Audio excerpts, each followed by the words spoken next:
लोग पूरा बात अच्छा से सुनते नहीं हो ना, यही तो दिक्कत है। मैंने कहा था कि एक्सेलरेटेड फ्रेम ही नॉन इनर्शियल फ्रेम है। हाँ, एक्सेलरेटेड फ्रेम को ही नॉन इनर्शियल रेफरेंस फ्रेम कहेंगे। whenever a body is found to be moving whenever a body is found to be moving with acceleration means it is the non inertial reference frame. State of motion का दो condition है, मैंने inertia का दो condition बताया ना, एक static inertia, दूसरा काइनेटिक इनर्शिया। स्टैटिक इनर्शिया का मतलब है body is at rest, kinetic inertia का मतलब है body is in motion with constant velocity. ये सब एकदम फिजिक्स में बहुत एलिमेंट्री और बहुत बेसिक बात है, इसको भूलने से नहीं चलेगा, समझा कि नहीं। मैंने क्या कहा कि body is at rest is static inertia, body is moving with constant velocity, that too is static inertia. Body is moving, any body is moving with variable velocity. Velocity का वेरी करने का मतलब ही है एक्सेलरेशन। दोनों में अंतर क्या है? जो वेरिएबल वेलोसिटी है वही एक्सेलरेटेड मोशन है। तो यानी कि जब कभी कोई बॉडी वेरिएबल वेलोसिटी, जिसका ड्यूरिंग मोशन अपना खुद का वैल्यू ऑफ वेलोसिटी वेरी करता है, मतलब वो स्टेट ऑफ एक्सेलरेशन में है, और स्टेट ऑफ एक्सेलरेशन में होने को ही नॉन इनर्शियल रेफरेंस फ्रेम कहते हैं। तो मैंने कहा था कि अगर कोई बॉडी, फिर से सुनो ध्यान से, मैंने कहा था कि अगर कोई बॉडी एक्सेलरेशन में है, यानी कि उसका वेलोसिटी वेरी कर रहा है, ये अगर एक्सेलरेशन पे है, this is moving under acceleration, means this implies that first point capital M is a non-inertial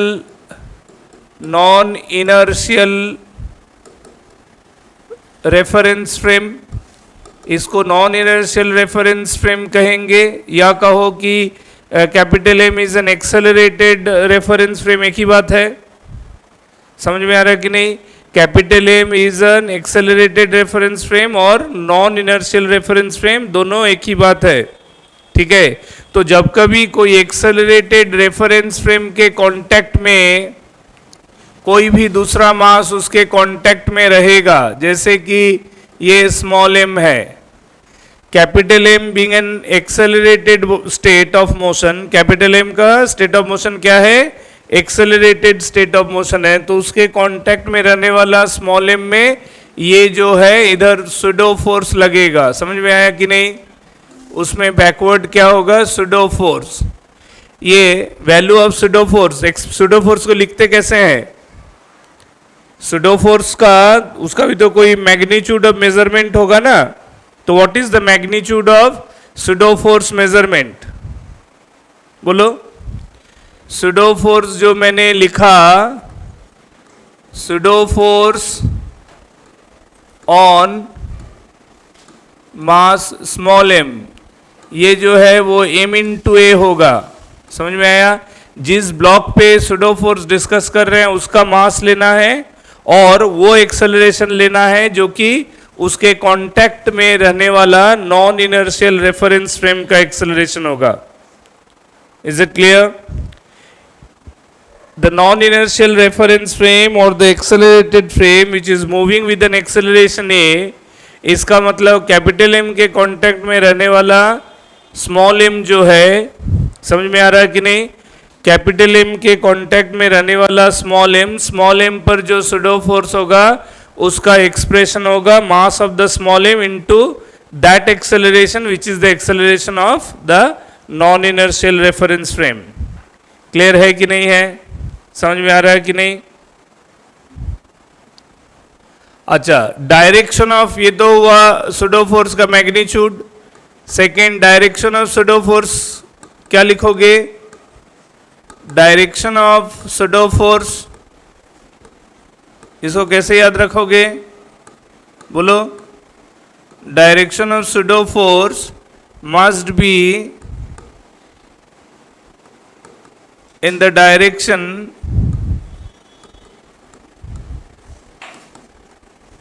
opposite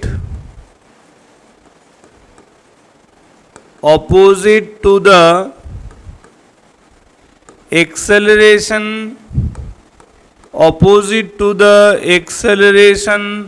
of non-inertial reference frame. Non inertial reference frame समझ में आया कि नहीं? नॉन इनर्शियल रेफरेंस फ्रेम का एक्सेलरेशन का direction जिधर होगा, pseudo force का डायरेक्शन उससे ऑपोजिट होगा। यहाँ देखो मैंने कैपिटल एम जो कि एक्सेलरेटेड बॉडी है, एक्सेलरेटेड स्टेट ऑफ मोशन में है, उसका डायरेक्शन अगर राइटवर्ड हमने लिया है तो उसके कांटेक्ट में रहने वाला स्मॉल एम का सुडो फोर्स डायरेक्शन उससे ऑपोजिट है। क्लियर है कि नहीं? समझ में आ रहा है कि नहीं?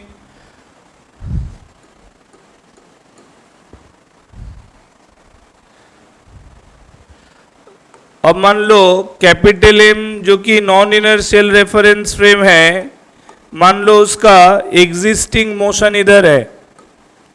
एग्जिस्टिंग मोशन जिधर होगा ऑब्वियसली इंस्टेंटेनियस वेलोसिटी उधर होगा, हाँ या ना?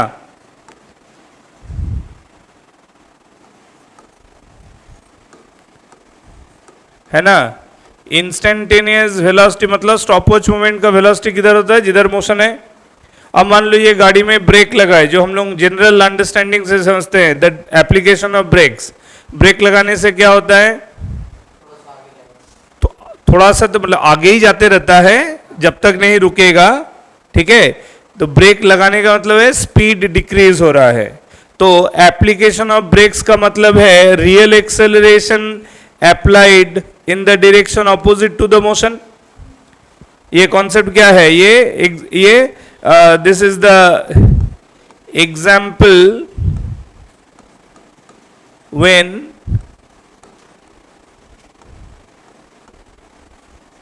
Break is applied. ये ब्रेक अप्लाइड करने वाला एग्जाम्पल है ना। तो मान लो कोई मूविंग व्हीकल पे ब्रेक लगाया, तो ब्रेक लगाया तो स्पीड डिक्रीज होगा as a result of applied break.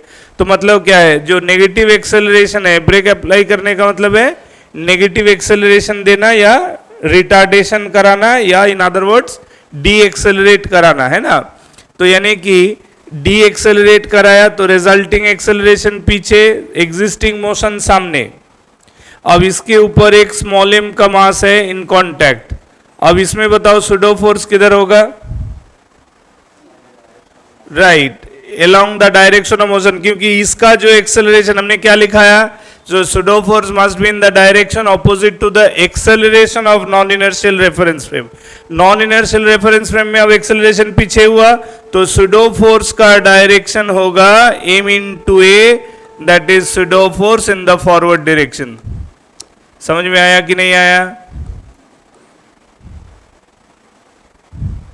That is the reason why when in any vehicle brakes are applied, passengers sitting in that vehicle, their body tries to move forward. Upper portion of the body हम लोगों का forward लीन होता है। क्यों? कारण है कि हम पे सुडो फोर्स उस वक्त फॉरवर्ड काम करने लगता है। क्लियर है कि नहीं?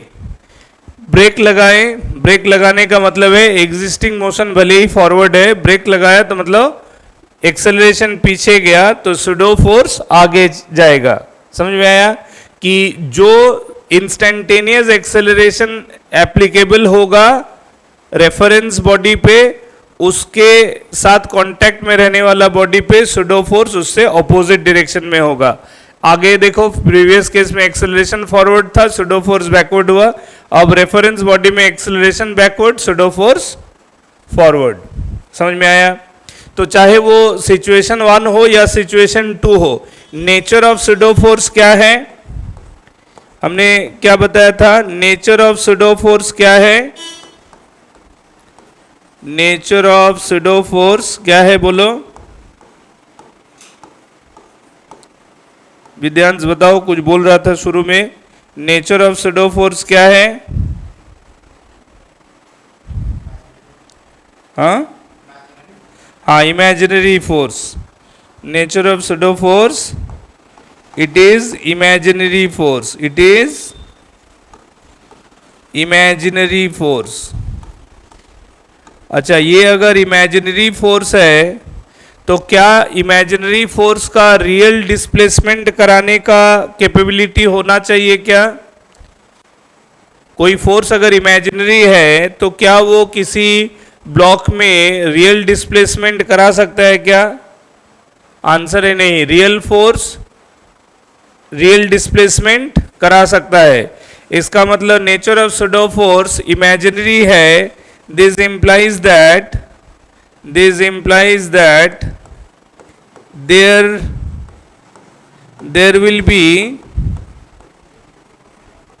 no displacement, there will be no displacement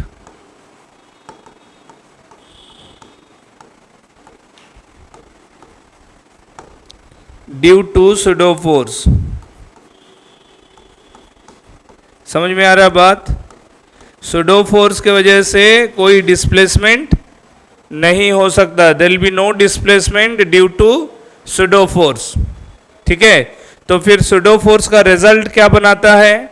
अगर pseudo force किसी भी मास पे तब काम कर रहा है जब वो मास एक नॉन एक्सेलरेटिंग बॉडी के कांटेक्ट में है ना, और कह रहा है कि pseudo force by nature imaginary है, जिस कारण से हम ड्यू टू pseudo force या by the pseudo force displacement नहीं देख सकते हैं या डिस्प्लेसमेंट पाना पॉसिबल नहीं है। तो इसका मतलब फिर एक बॉडी pseudo force का ऑब्जेक्टिव मैंने क्या कहा था कि pseudo force इसलिए लगता है क्योंकि जो मास खुद को नॉन इनर्शियल रेफरेंस के कांटेक्ट में पाएगा, according to inertial reference frame, कोई भी मास अपने को नॉन इनर्शियल रेफरेंस के कांटेक्ट में रखना नहीं चाहता है, उससे अलग हटना चाहता है। तो अलग हटने का ही ना प्रयास है, लेकिन अलग हटने का प्रयास है, लेकिन क्या और कह रहे हैं, साथ में कंट्राडिक्शन भी कह रहे हैं कि वो रियल डिस्प्लेसमेंट नहीं कर पाएगा। इसका मतलब क्या है? इसका मतलब फिर हटेगा कैसे उससे? अगर स्मॉल एम चाहेगा कि मैं कैपिटल एम से हट जाऊं जब उसमें सुडो फोर्स लग रहा है, और हम लोग कह रहे हैं कि साथ ही साथ ये कह रहे हैं कि सुडो फोर्स का ऑब्जेक्टिव इसलिए है क्योंकि वो खुद को कैपिटल एम से डिटैच करना चाहेगा, लेकिन इन दैट प्रोसेस वो डिस्प्लेसमेंट भी हमको नहीं दिखेगा, मतलब सुडो फोर्स डिस्प्लेसमेंट नहीं करा सकता है। तो फिर उसका डिटैच होने का प्रोसेस कैसा संभव है? रिलेटिवली, मतलब ये ऐसे होगा कि ये जो ऊपर वाला मास, जो पहला वाला एग्जाम्पल था, ये जो पहला वाला एग्जाम्पल था, ये सुडो फोर्स पीछे काम कर रहा है, कैपिटल एम यहां है, तो कैपिटल एम अपना रियल मोशन में फॉरवर्ड मूव कर जाएगा, और जब ये बेस से नीचे से हट जाएगा तब स्मॉल एम वहीं गिरेगा। आर यू गेटिंग मी और नॉट? चलो उसका एक एग्जाम्पल बता देते हैं तो समझ में आ जाएगा और बेटर।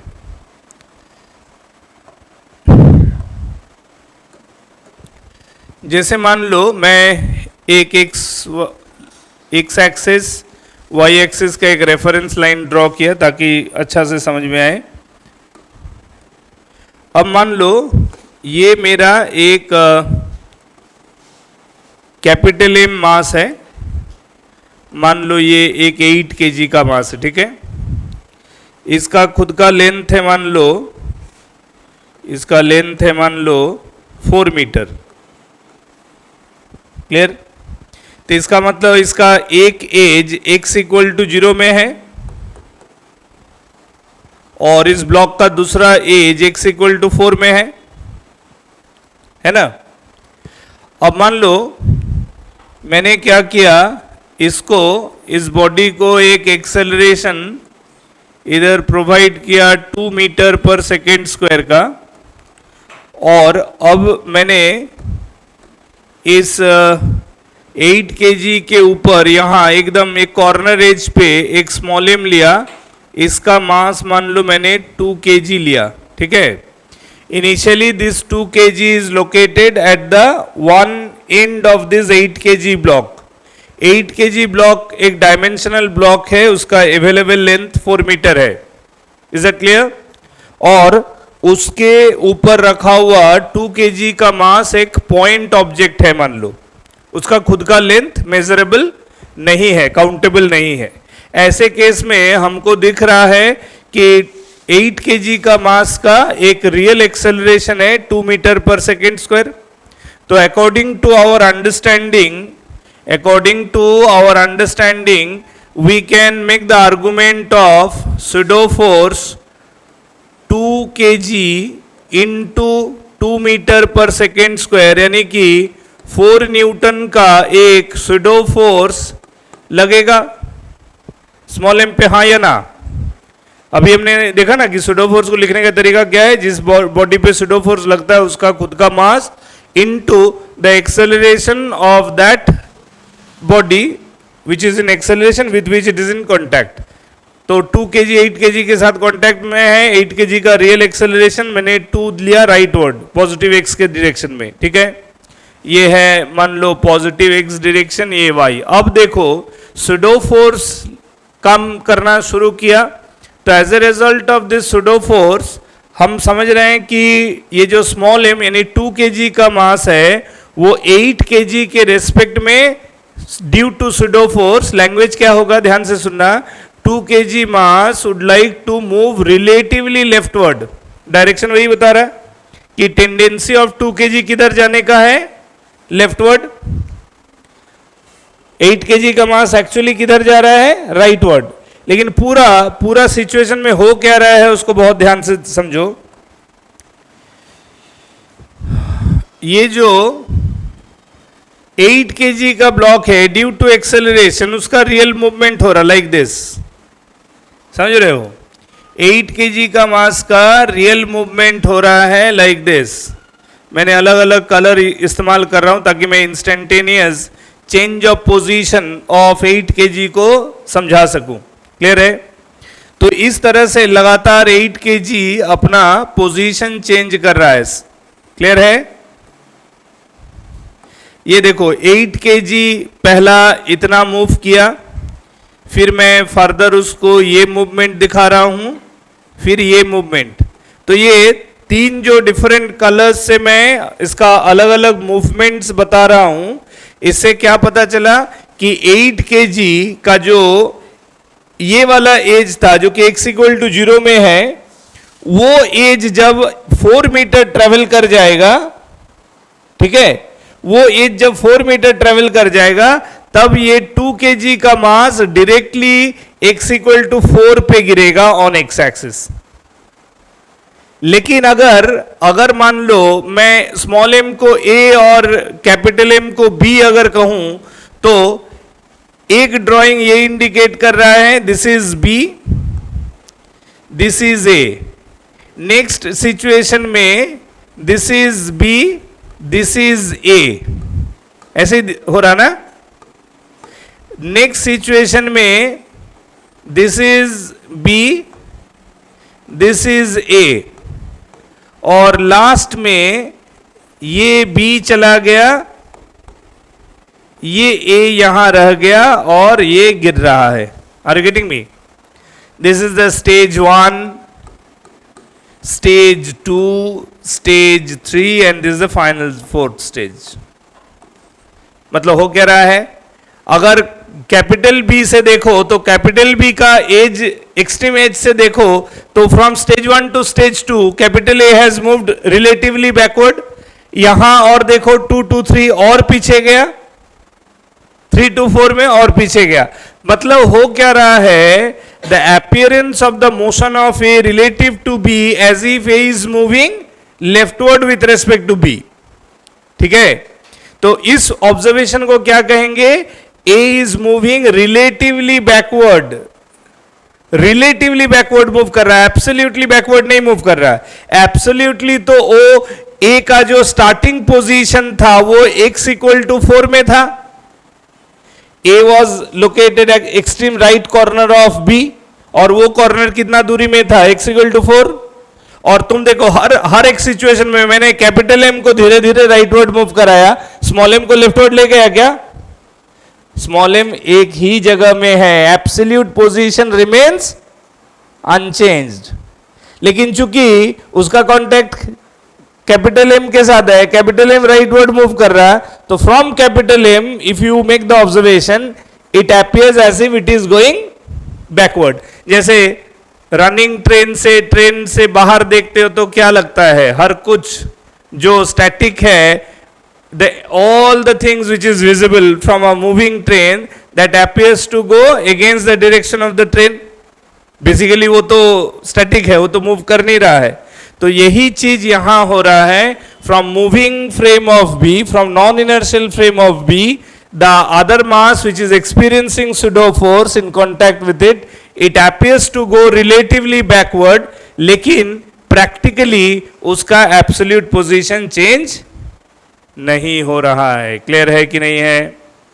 ठीक है, इसीलिए मैंने लिखाया था there will be no displacement. अब इसको तुम ब्रैकेट में लिख के रख सकते हो एब्सोल्यूट. नो डिस्प्लेसमेंट का मतलब एब्सोल्यूट है ना. There will be no absolute displacement due to pseudo force.